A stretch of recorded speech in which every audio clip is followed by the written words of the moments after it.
안녕하십니까. 안녕하세요. 예, 이해란 TV의 이해란입니다. 북한에서 지금 또다시 1970년대, 80년대와 같은 그런 분위기가 자꾸만 만들어진다고 합니다. 이에 대해서 저희 리버티 코리아 포스트가 취재를 했는데요. 오늘도 리버티 코리아 포스트의 임수환 편집국장님과 함께 이 시간 만들어 보도록 하겠습니다. 박사님 안녕하십니까? 예. 박사님, 최근에 여러 언론들에 나오는 얘기를 보면 예. 신냉전으로 회귀하는 거 아니냐 이런 이야기들이 있습니다. 예, 지난 10월 4일에 펜스 부통령이 허드슨 연구소에 가서 한 그 연설의 내용이 단순히 미중 간의 무역 전쟁을 둘러싼 갈등, 불만만 표출한 게 아니라 중국이 하고 있는 여러 가지 정치적인 행동들 모두에 대해서 잘못됐다, 참을 수 없다. 예를 들면은 중국 내 인권 탄압, 신장 위구르에 대한 소수민족에 대한 심한 탄압이라든가 이런 것까지 이제 언급을 하면서 그리고 또 남중국해 이제 이런 것까지 언급하면서 미국이 중국의 그러한 모습을 용납할 수 없다는 강경한 연설 내용을 포괄적으로 이렇게 그러셨죠. 했고, 또 거기에 대해서 중국이 굉장히 이제 반발을 심하게 이제 표출하면서 이번에 그 폼페오 장관이 평양 거쳐서 서울 중국에 거쳐 가셨잖아요. 북경에 갔는데도 시진핑 주석이 만나주지 않았고, 또 왕이 외교장관, 중국의 외교장관과도 계속 설전을 벌였고, 둘이 이렇게 나와서 기자회견할 때도 전혀 웃지 않는 그런 이제 상황이 벌어지고 있습니다. 그러니까 지금 몇 개월째, 2개월째 끌고 있는 미중 무역 분쟁이 처음에 예상과 달리 몇 가지 사안이 해결되면 다시 양국 관계가 정상화될 수 있으리라고 처음에 낙관했던 그것과 달리 점점 더 깊은 갈등 속으로 빠져들어가고 있고, 둘 사이에 거의 이념적 갈등에 가까운 그런 상태를 보이고 있는 그런 측면이 아주 짙어지고 있습니다. 네. 사실은 중국이 개혁개방을 통해서 시장 경제를 조금 받아들이기는 했지만 그게 자유시장 경제라고 보기에는 어려웠지 않습니까? 공산당 조직이 그대로 살아있고. 이번에 마윈 아리바바 회장이 순식간에 회사에서 퇴출되는 과정을 보면 이게 과연 진짜 시장 경제인가? 시장 경제가 아니었죠. 그러니까 자기네 자국 내에서는 거의 공산당식 체제가 유지가 되면서 이게 국제 자유시장에 이렇게 벽을 허물고 뛰어들어가지고 저는 이게 상당히 교란을 했다고 보여집니다. 그렇죠.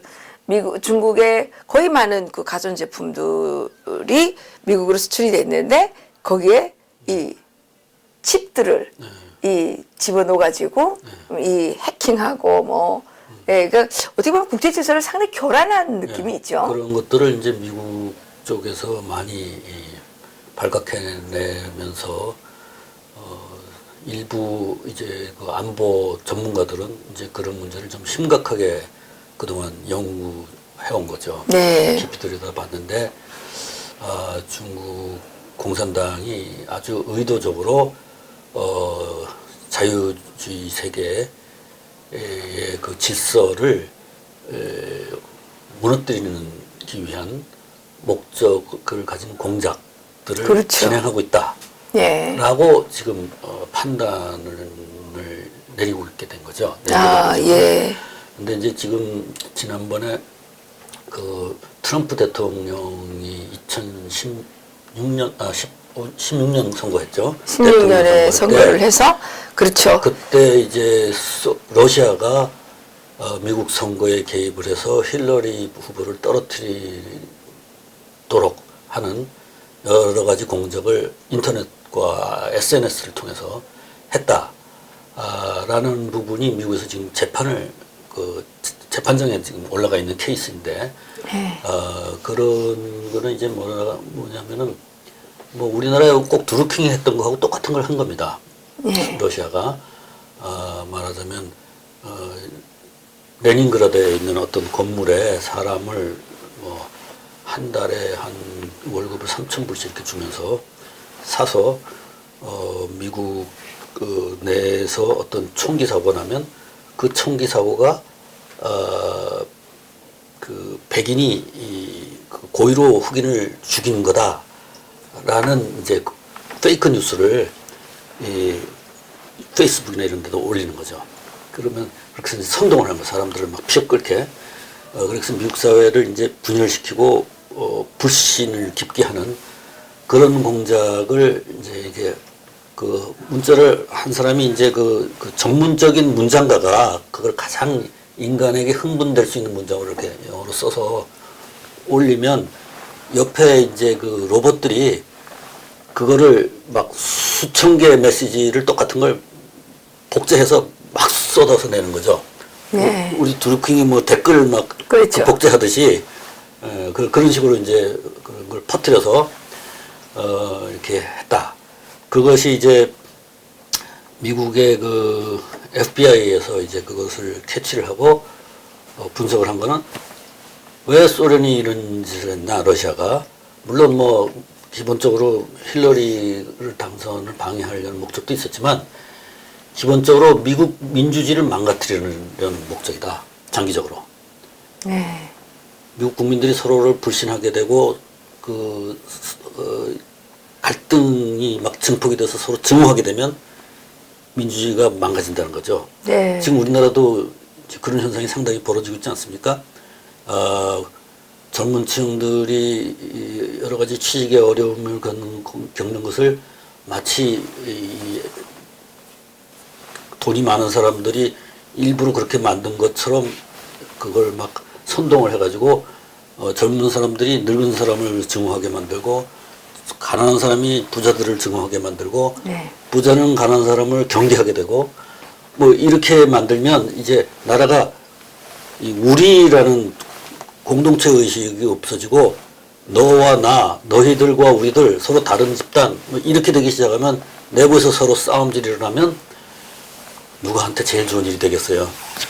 적의 입장에서 제일 좋은 일이 되는 거죠. 그렇죠. 네. 내부 화해. 네. 그렇죠. 네. 네. 그 민주주의의 와해 공작을 이제 그 러시아가 그렇게 했다는 거는 이미 증거가 잡혀 있고 뉴욕타임스 이미 오랫동안 보도가 된 사실이에요.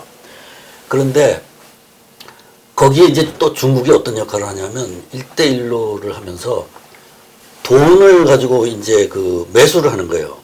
후진국들의 그 독재자들을 네. 지원을 하면서 그 뇌물로서 네.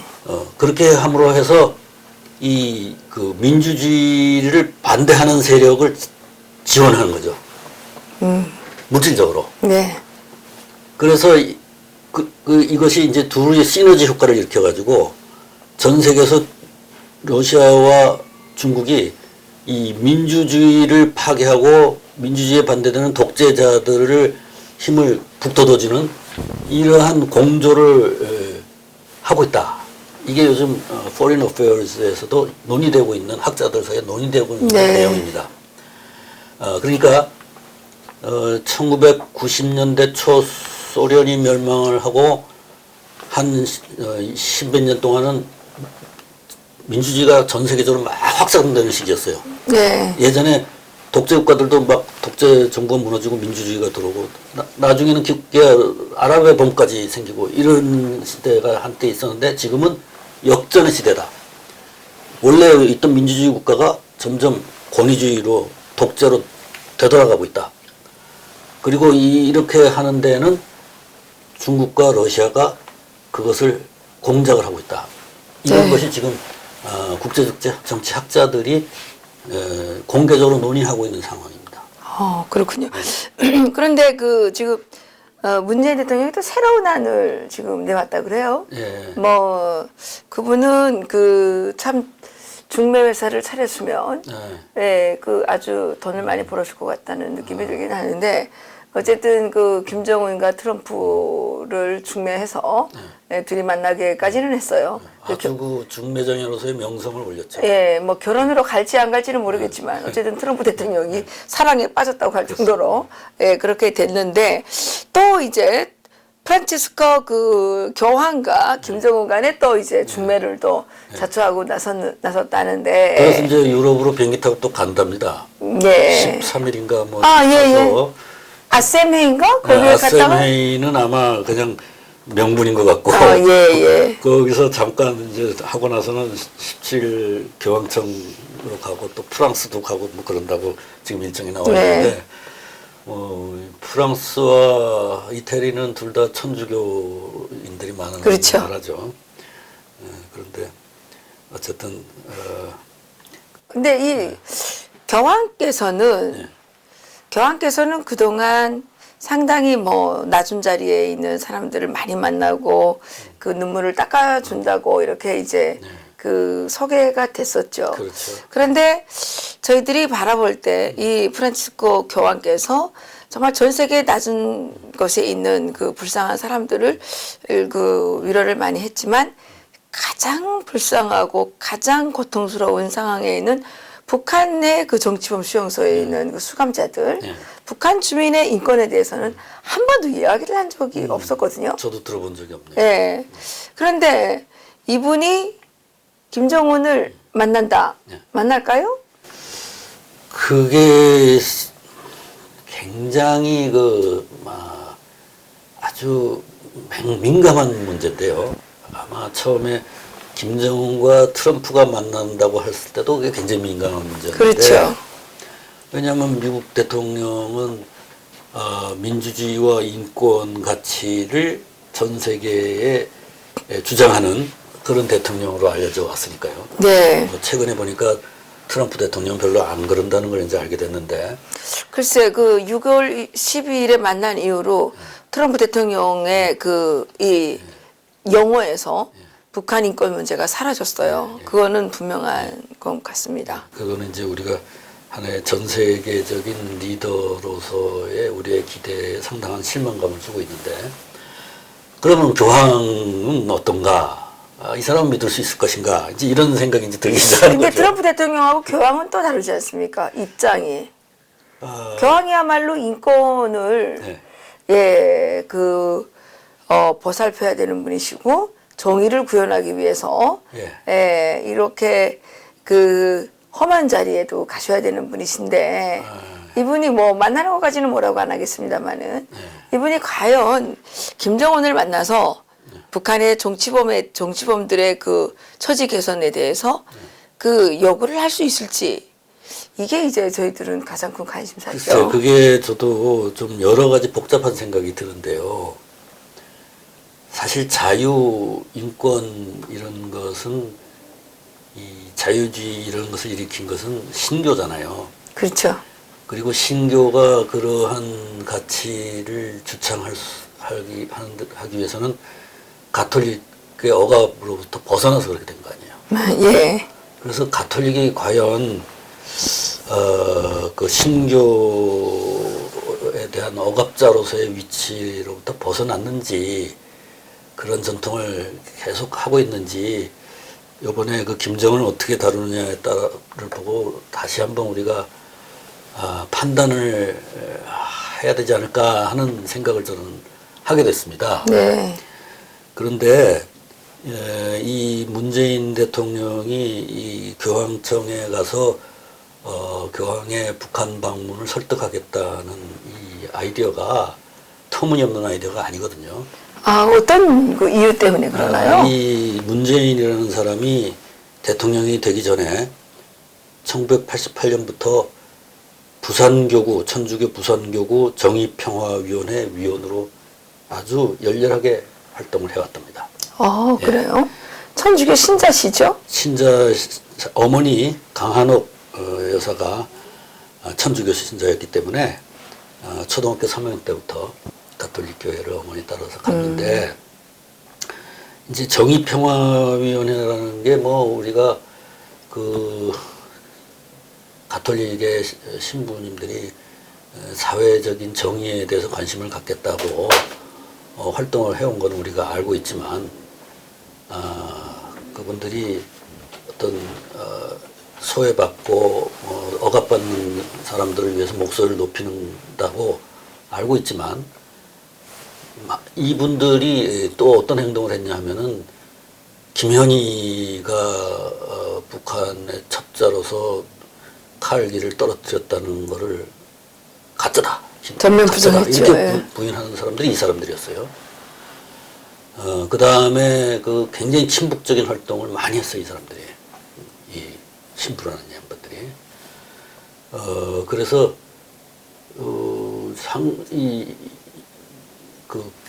밝은 면과 어두운 면이 지금 섞여 있어서 정체가 뭔가에 대해서 우리가 이제,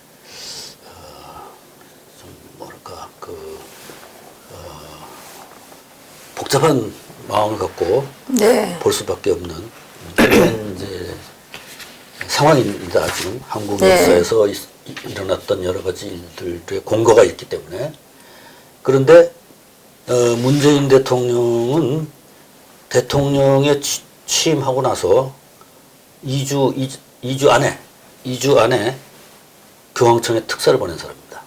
그러니까 대통령이 한 최초의 외교 행위가 교황청이었어, 세상에. 그럼 교황청하고 상당히 친한가 보네요. 그런 거죠. 예. 예. 근데 이게 사람들한테 별로 안 알려져 있는데, 예. 그러면 그 문재인 대통령이 당선되면서 예. 프란치스코 교황의 김정은 그 미팅은 이미 계획된 것이었을까요?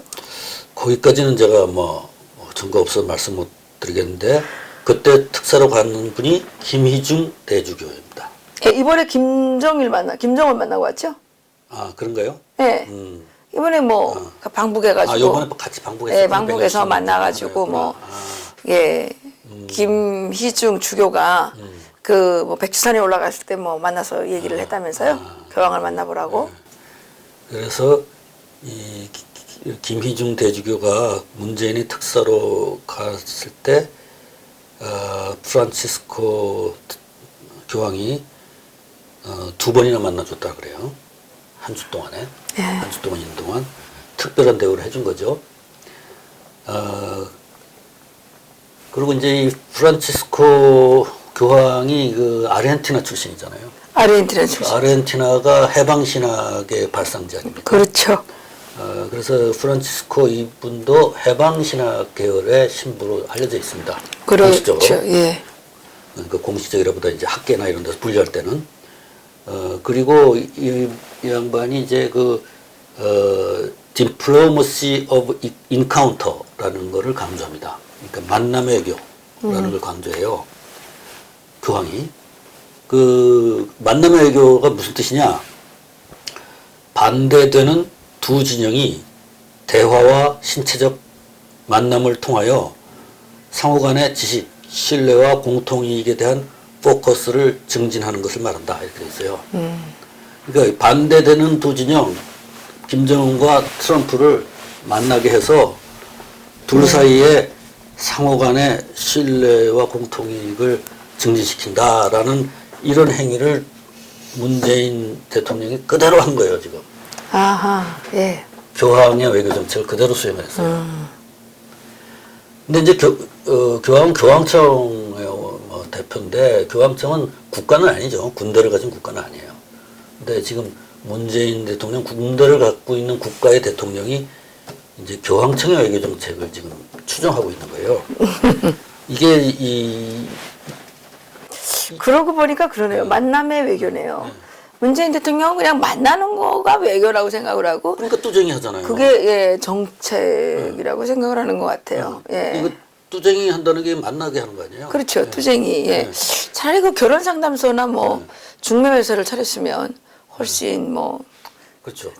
그러니까 국가의 원수가 하는 외교 정책이 아니라 이건 비국가의 지도자들이 하는 국가가 아닌 집단의 지도자들. 이게 어떻게 보면 브로커잖아요. 그렇죠. 예, 브로커. 네. 예, 그러니까 어떤 국가의 권력을 가진 어떤 그 특정 집단의 그 장으로서 해야 될 일하고는 좀 거리가 먼 거. 그래서 이제 그 김정은과 트럼프를 만나게 해줘서 결국 김정은이 비핵화를 요리조리 피하면서 예. 시간을 끌고 그렇게 해서 이제 사실상의 핵국가 행세를 국제사회에서 인정받는 그러한 성과를 지금 김정은은 가져가고 있고, 그렇죠. 예. 그 다음에 이제 트럼프는 자기가 재직하는 동안에 그리고 또 이번에 다가오는 중간선거 이전까지 북한이 미사일을 쏘거나 핵실험을 하지 않도록 일단 뭡니까 캄다운 일단 이렇게 주저앉혀 놓음으로 해서 자기가 중간선거에 몰두할 수 있는 시간을 버는 거죠. 그런데 그러면 이 뚜쟁이는 뭘 벌었느냐? 뭘 벌었습니까? 뭘 벌었습니까? 글쎄 말입니다. 근데 뚜쟁이 역할을 해가지고 버는 게 하나도 없어요. 왜냐하면 보십시오. 그 지금 뭐 트럼프 대통령이 그 김정은을 만나주고 뭐 이렇게 하는 대가로서 문재인한테 요구한 게 많아요. FTA의 그렇죠. 그거를 네. 완전히 절석 협상을 네, 하지 맞습니다. 않았습니까? 그래서 맞습니다. 현대자동차 노조에서 지금 네. 들고 일어날 정도니 그렇죠. 네. 뭐 픽업 트럭 그 수출 금지를 몇 년 더 연장했죠. 예, 그러고 또 우리나라 그러니까 그 미국 물건을 더 많이 사는 거에 또 사인했지 않습니까? 미국 자동차 들어올 때는 미국 기준을 통과하면 우리나라에서는 거기에 대해서 뭐 더 이상 그 제한할 수 없게. 그러니까 그리고 뭐 그때 또 뭐 무기인지 뭔지 하나 뭐 사온다 그랬던 거 그거는 아니 그거를 이제 미국하고 T50? 예, 그거는 그것도, 예. 다 캔슬됐고 그렇죠. 캔슬됐죠. 예, 지금 그리고 무기 사오는 계약도 엄청 많이 했어요. 예, 무기를 엄청 많이 그 저단이던데 예. 그 무기를 엄청 많이 사줬지. 트럼프 대통령 입장에서는 문재인이가 그냥 정말 귀여운 녀석이죠. 정말 귀여운 것 같아요. 예, 뭐 그냥 중매쟁이라고 그러면서 왔다 갔다 하는 거 그래 너 잘한다 이게 엉덩이만 조금 두드려주게 되면 그냥 뭐 간설게 다 빼놓고 팬티가 내려가는지도 모르고 그냥 다 벗어서 주고. 호구를 만났죠. 예. 그리고 이제 그 프란시스코의 그 외교 정책 중에 두 번째는 군비 축소입니다. 아 예. 그래서 특히 이제 핵무기의 축소 폐기 이런 데다가 이제 관심을 많이 가지는데 그러면 뭐 이게 그거는 그 북한의 군비 축소에 어떻게 되겠습니까? 한국의 군비 축소를 이제 당할 그 확률이 높은 거죠. 그러면 그 이제 주한미군의 어떤 그 병력들이 무기들이 이제 그 다 철수하라 뭐 이런데 막 사인하는 거 아니에요? 네, 그러니까 이제 뭐 교황이 그 하는 외교 정책을 추종을 하면서 비핵화라는 말을 이제 이 사람이 자꾸 하죠. 문재인 대통령이. 그러니까 그 김정은이는 그래 비핵화 그래 한반도 비핵화 이렇게 해버리니까 자기 비핵화하고 주한미군 철수하고 연계가 딱 돼버리는 거죠. 한반도 그렇죠. 비핵화. 예. 그렇게 해서 이제 자기는 자기 거 다 지키고 김정은이는 예. 그 문재인 보고 비핵화는 너나 해 뭐 이러는 거죠 지금. 그렇죠. 예.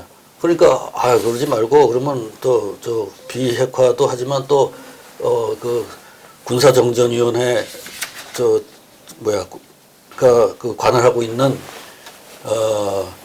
DMZ DMZ에서도 GP도 예. 철수하고 GP 철수하고 뭐 공군 그 시찰하는 것도 못하게 하고 그다음에 뭐 그 방어벽 만들어놨던 시설물들도 다 철수하고 뭐 이렇게 지금 한다고 하죠. 이런 것도 이제 말하자면 군비 축소의 그 조치들인데 예언으로 그런 거 이제 막 하는 거예요. 그러니까 이게 무슨 이 양반 신앙심에서 나오는가 봐. 그런가요? 예, 이게 무슨 대통령으로서의 국익을 따지는 정책을 하는 게 아니라 그냥 교황이 하는 정책을 그냥 추종하고 있어요.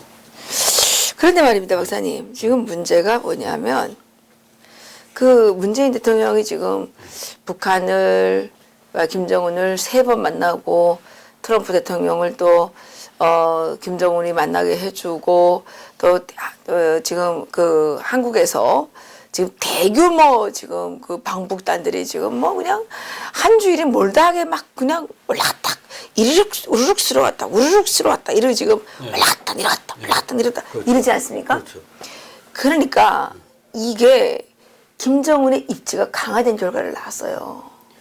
김정은이 그동안 배급도 못 주고 예, 그 상당히 어려운 상태여서 사실 그 평양 사람들 얘기를 그 전에 들어보면 이게 그 작년까지만 해도 김정은이가 막 바깥에 나가 다니지도 못했다는 거예요. 위험해가지고.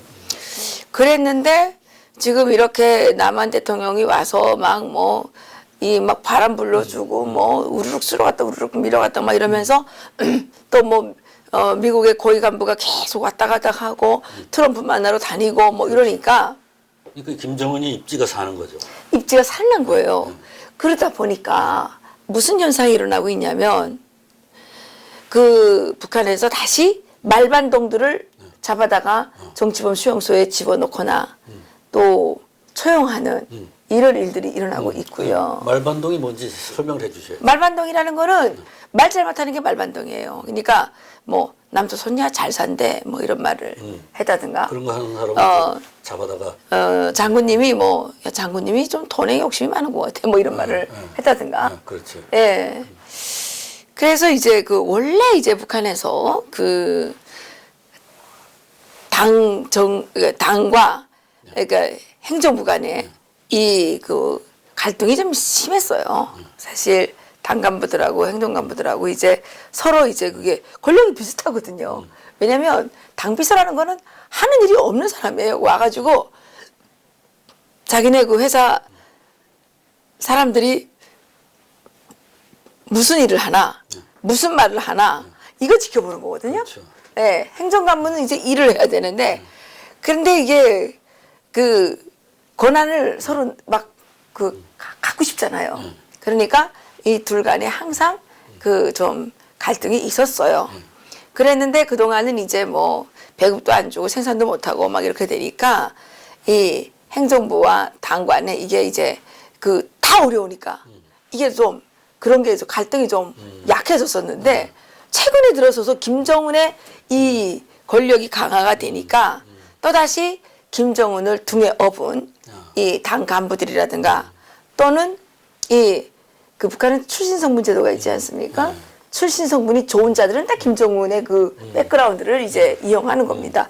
이런 자들이 그 예전처럼 또 이 막 나대 가지고 사람들을 막 고발해서 그 정치범 수용소에 끌려가게 하거나 가족까지도 다 끌려가게 하거나 이제 그 처벌 당하게 하는 그런 일들이 일어나고 있다고 해요. 그러니까 그동안은 이제 그 김정은의 입지가 아직 약할 때는 이 인민들이 이제 장마당에 가서 자기 스스로 벌어서 먹고 살고 하면서 훨씬 자유로워졌었는데. 그렇죠.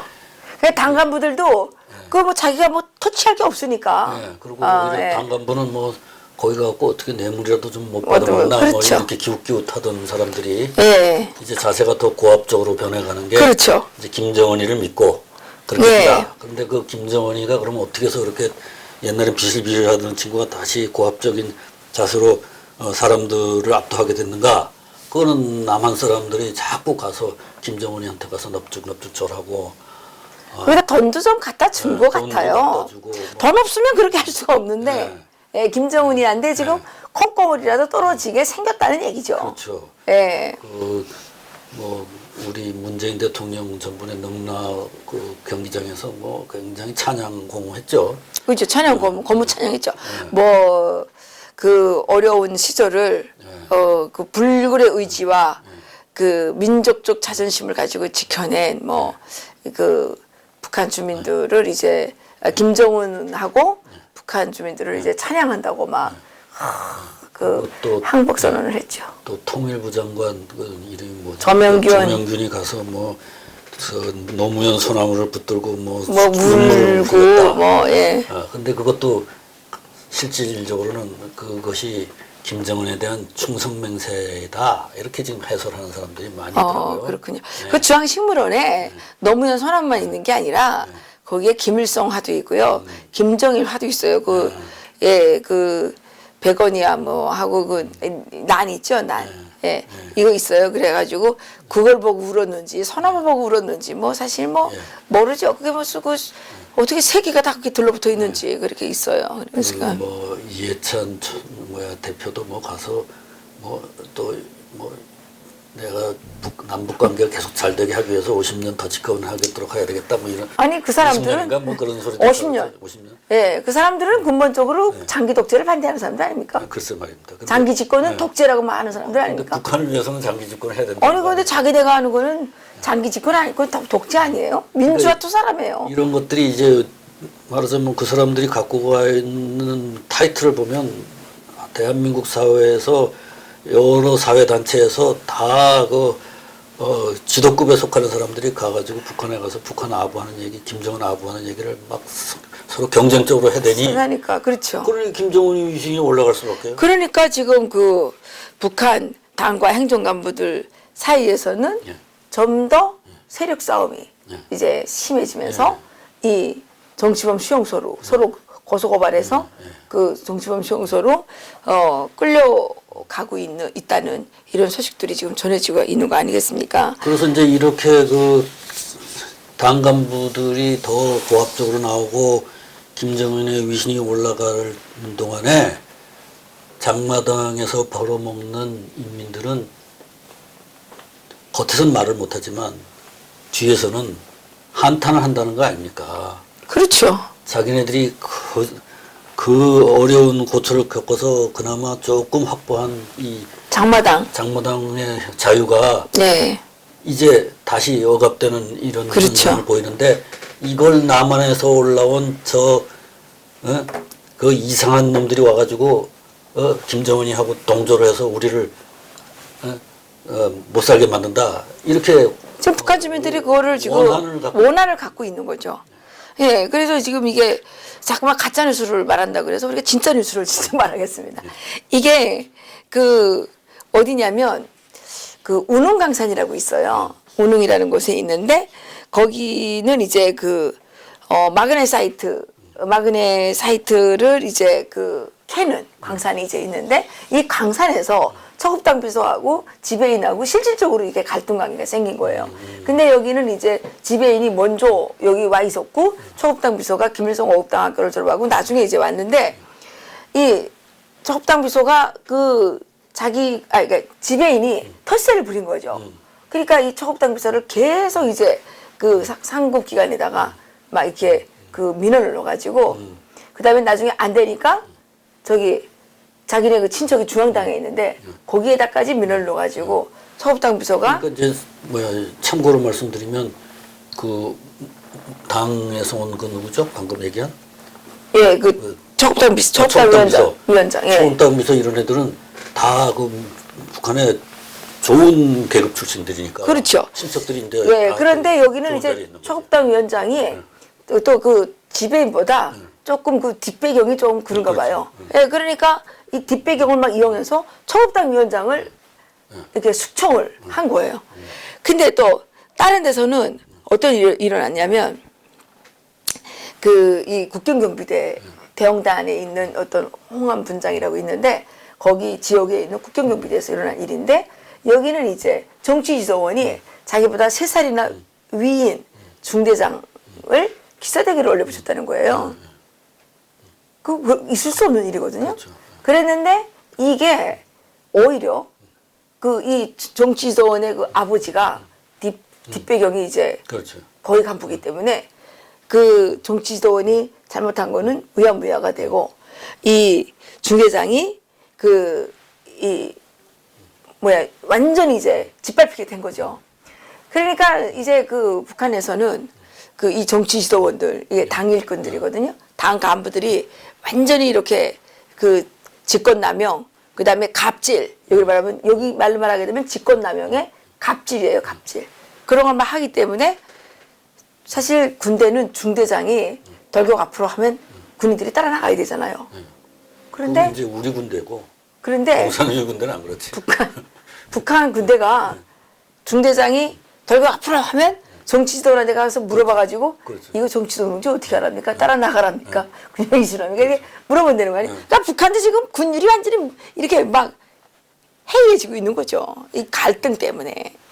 근데 이런 갈등의 원인에는 김정은의 힘이 세지기 때문에 김정은이가 지금 권력이 안정되고 있는 것 때문에 이런 문제가 또 일어나고 있는 거죠. 그러면 김정은의 권력이 안정된다는 거는 북한 주민들을 더 포갑하고 북한 주민들을 더 고통스럽게 한다는 정말 어이없는 공식이 자리 잡고 있다는 거를 문재인 대통령이 인권 변호사인데 이걸 모른다는 게 말이 안 되는 겁니다, 이게. 그러니까 그동안은 이제 장마당이 활성화되면서 자기 신분 태어난 그 신분이 나쁜 계급 출신이더라도 돈을 벌면 그렇죠. 다 이렇게 이것저것 돈으로 해결할 수가 있었는데 이게 다시 신분 사회로 돌아간다는 거죠. 그렇죠. 예. 예, 그래서 그렇게 이제 신분 사회로 돌아가도록 우리 지도자들이 가서 방조해주고 있고. 방조해주고 트럼프 대통령께서 이제 김정은을 만나준 것도 커다란 기여가 됐고요. 또 교황이 또 가게 되면 또 얼마나 난리가 나겠습니까? 그러면 그럴수록 김정은의 그 불법적인 3대 세습 공산 왕조는 더 공고해야 되기 때문에 예. 이게 아까 처음에 말씀하신 것처럼 신냉전에 또 기여하는 것 같아요. 그러니까 이제 이게 어떻게 되냐 하면은 지금 북한의 김정은이가 핵을 내려놓을 조치를 안 하고 있잖아요. 아무것도. 네. 이번에 폼페오하고 만나서 폼페오에게 줬다는 선물이 그저 풍계리 그 핵실험장 그 뭡니까 인스펙션 할 수 있게 허용했다. 그거 하는데 그거는 이미 전번에 한번 폭파시켰던 그 풍계리 핵실험장 네. 그거를 와서 전문가가 와서 한번 조사할 수 있게 해주겠다 이것뿐이거든요. 근데 그 전문가들 얘기가 뭐라 그러냐면요. 그 지금 입구를 그 폭파시켰지 않습니까? 근데 5월 달에였으니까 지금 벌써 5개월이나 지났습니다. 그렇게 되다 보니까 그 사이에 그 방사성 물질들이 날아갈 건 다 날아갔다는 거예요.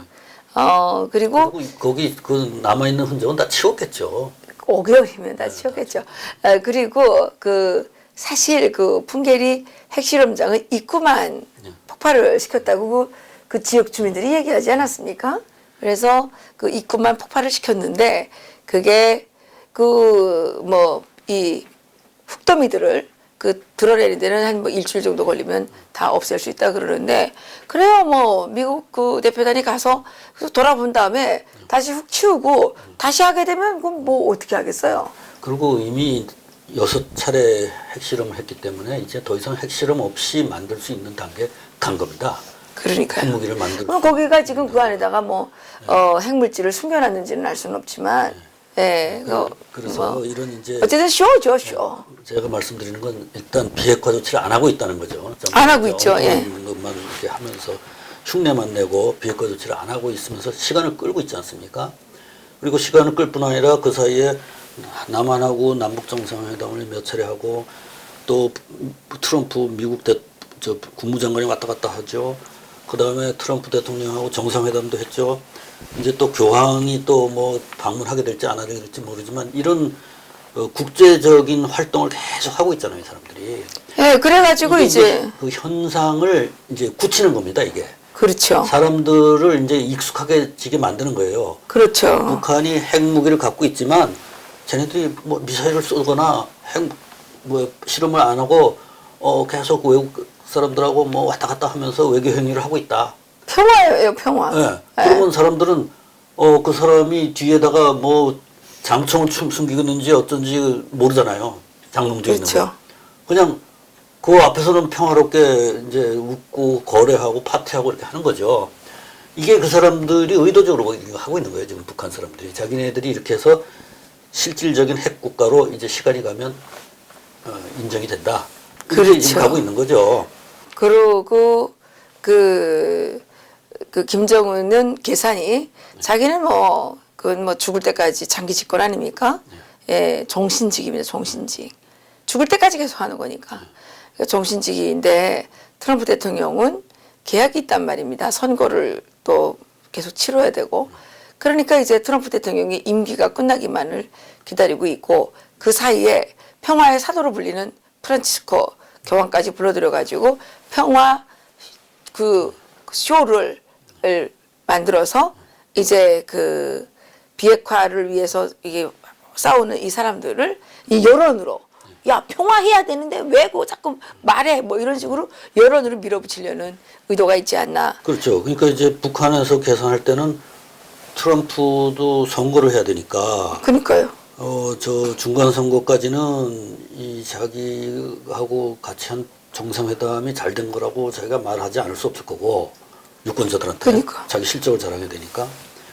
그러면 이제 중간 선거 끝나고 나면 이제 어떻게 나올지 모르지만 그 다음에는 또 자기 재선을 위한 또 선거 준비를 해야 되니까 트럼프가 그때는 트럼프의 어떤 그 얼굴을 살려주기 위한 조치를 찔끔찔끔 또 자기가 해줄 걸 준비하고 있을 거예요.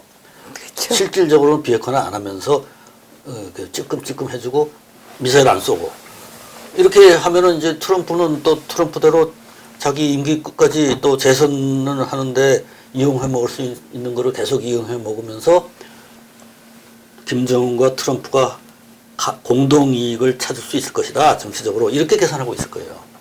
근데 과연 트럼프 대통령이 실제로 중간 선거 끝나고 나서 그렇게 갈지 김정은이가 원하는 대로 그건 아직 미지수지만 그렇지 않으면 지금 발동을 걸고 있는 중국과의 강력한 대립 관계 신냉전이라고 일부가 말하고 있는 그런 국면으로 넘어갈지 그렇게 되면 또 북한 문제에 대한 대응도 전혀 또 달라지겠죠.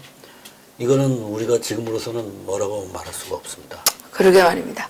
그러나 김정은이는 그런 계산을 하고 있다. 이거죠. 그런데 좀 우려스러운 것은 어떻게 보면 이게 아까 박사님 말씀하신 것처럼 신냉전이 시작되는 거 아니냐 이런 말씀이신데 이 신냉전 구도가 만들어질 때 대한민국은 어디에 설 것이냐 이 문제가 나오지 않습니까? 그런데 지금 상황으로 봐서는 대한민국은 중국 편 내지는 이 북한과 함께 이 미국과의 동맹을 깨고 이쪽으로 갈 가능성이 많은 겁니까? 그 지금까지 보면 중국이 우리나라의 그 최근에 일어났던 정변에 상당히 공작을 했던 걸로 저는 느끼고 있습니다. 네. 뭐냐면 그 2016년도에 종전 70주년 퍼레이드를 할 때 북경에서 네. 북경에서 퍼레이드를 할 때 천안문 막루에 그 우리 박근혜 대통령을 초대했잖아요. 네. 그때 이제 그 북한을 제어하는데 중국의 힘이 필요하다고 생각하는 박근혜 대통령을 유인을 해서 거기까지 끌고 갔단 말이죠. 그렇게 함으로 해서 한국에 대한 미국의 영향력에 못지않은 자기네들의 영향력을 부식시킨 거죠. 그렇죠. 한국 사회. 그 사람들이 한국에 들어와서 주요 인사들을 마음대로 만나고 다니고 그러면서 공작을 했어요. 그리고 나서 북한이 5차 핵실험을 하고 나니까 이제 박근혜 대통령이 개성공단에서 철수를 하고 사드 배치를 이제 추진을 하게 되니까 그 사드 배치에 대한 보복 조치를 아주 했죠. 격심하게 벌였죠. 했죠. 그래서 이제 시진핑은 자기가 박근혜 대통령하고 뭐 오랜 친분 관계를 가장해서 박근혜 대통령을 유인한 다음에 마지막에 뒤통수를 친 거죠. 사드를 가지고. 그렇죠. 네. 그렇게 해서 그 사드 반대에 더불어민주당이 가세하고 그렇게 해서 중국과 더불어민주당 다 한 몸이 돼가지고 박근혜 대통령을 끌어내리는 네. 이런 장단지를 친 걸로 저는 그 강력하게 의심하고 있습니다. 중국 유학생이 6만 명이 동원됐다지 네, 않습니까? 그 사람들도 나와서 뭐 여러 가지 폭력 행위도 하고 그랬었어요. 네. 네. 그리고 많은 그 댓글 같은 것도 얼마든지 중국 사람들이 장난치를 칠 수 있는 거고. 네. 그런 그러고 거, 뭐 그때 뭐 북한 노동신문도 그 촛불 그 시위를 엄청 지지하면서 박근혜 끌어내리라고 뭐 난리도 아니었죠. 북한 공작원들이 한국의 그 인터넷에 들어와서 댓글 장난을 한다든가 여러 가지 해킹을 한다든가 하는 것도 다 중국의 사무실에 와서 했죠. 그렇죠. 네. 중국에 다 거주를 하고 그렇게 한 거죠. 그래서 결국은 중국 공산당의核心은 북한뿐 아니라 남한까지 자기네 영향 여간에 속으로 넣고. 장악하려는 그런 공작을 벌였다고 봐야죠. 그러니까 이 신냉전 구도가 미국에 의해서가 아니라 결국은 중국에 의해서 거기서 지금 먼저 만들어진 시작을 한 거죠. 시작한 거네요. 그런데 미국이 그것을 심각하게 받아들이지 않고 있다가 이제 이번에 자기네 나라 내부 선거에까지 이제 그렇죠. 그 개입하는 거가 이제 사회 문제가 되고 그 다음에 영국의 브렉시트에도 개입한 게 지금 드러나고 있고 뭐 이태리 선거 뭐 이런 것들이 이제 여러 가지 자료가 이제 수집이 되면서 거의 이제 이건 확정적이다. 이거는 선의의 협력자들이 아니다. 이건 악의 협력자들이다. 그렇죠. 악의 협력자라는 건 뭐냐면 우리 자유 질서 속으로 들어와서 자유무역을 통해서 힘을 얻으면서 그 힘을 가지고 자유 질서를 갖다 전복시키려는 그렇죠. 이런 세력이다. 이런 그렇죠. 판단을 지금 굳혀가고 있습니다. 지금 미국의 전략가들이. 근데 뭐 저희들 보기에도 저희들이 무식한 눈으로 보기에도 그게 맞는 것 같다는 생각이 좀 들고요. 이 신국제 질서가 마련되는 이러한 중요한 모멘텀에서 대한민국의 정치인들이 지금 잘못된 선택을 해가지고 대한민국이 이제 그냥 부국으로 남아 있느냐 아니면 빈국으로 가느냐 이 선택의 길에 있는 것 같다는 생각이 듭니다. 그래서 그 지금까지 우리가 부를 쌓아올 수 있었던 보루, 말하자면 덴마크가 건설을 할 때 그 보루가 그 바닷물을 막는 댐이었잖아요. 그게 무너지면 바닷물이 들어와서 자기는 농토가 다 없어지는 거죠. 우리의 그 번영을 막아주는 보루가 DMZ에 있는 그 대북 감시 초소들이었잖아요.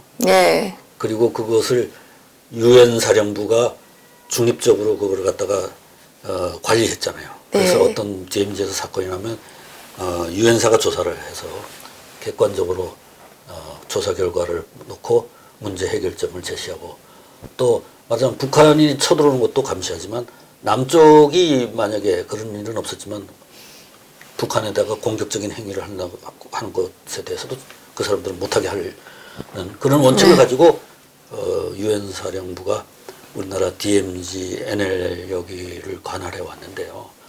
지금 이 그 평화의 보루를 무너뜨리려고 하는 게 요번에 한 평양에서 한 남북 군사 합의서 아니에요. 그러니까 이런 것들이 평화라는 이름을 내걸고 평화를 무너뜨리는. 근데 이제 중국은 자유무역이라는 이름을 내걸고 들어가서 다른 기업의 기술을 불법으로 막 훔쳐가는 뭐 이런 이제 그 역설적인 일들을 이 사람들이 이제 벌이고 있는 하나의 그 뭐 디지털 시대의 그 안보랄까 디지털 시대의 전쟁이랄까 지금까지 볼 수 없었던 새로운 형태의 전쟁이 벌어지고 있다. 그러네요. 어쨌든 그 국민이 힘은 없지만 국민이 정말로 똑똑해져야 되고 정신 바짝 차려야 되고 우리의 운명이 바람 앞에 촛불같이 지금 아주 위험한 상황이라는 것 하나만은 명심해야 될 것 같습니다. 오늘 또 좋은 말씀 해주신 우리 임수환 박사님께 다시 한번 감사드리면서 여기서 마치겠습니다.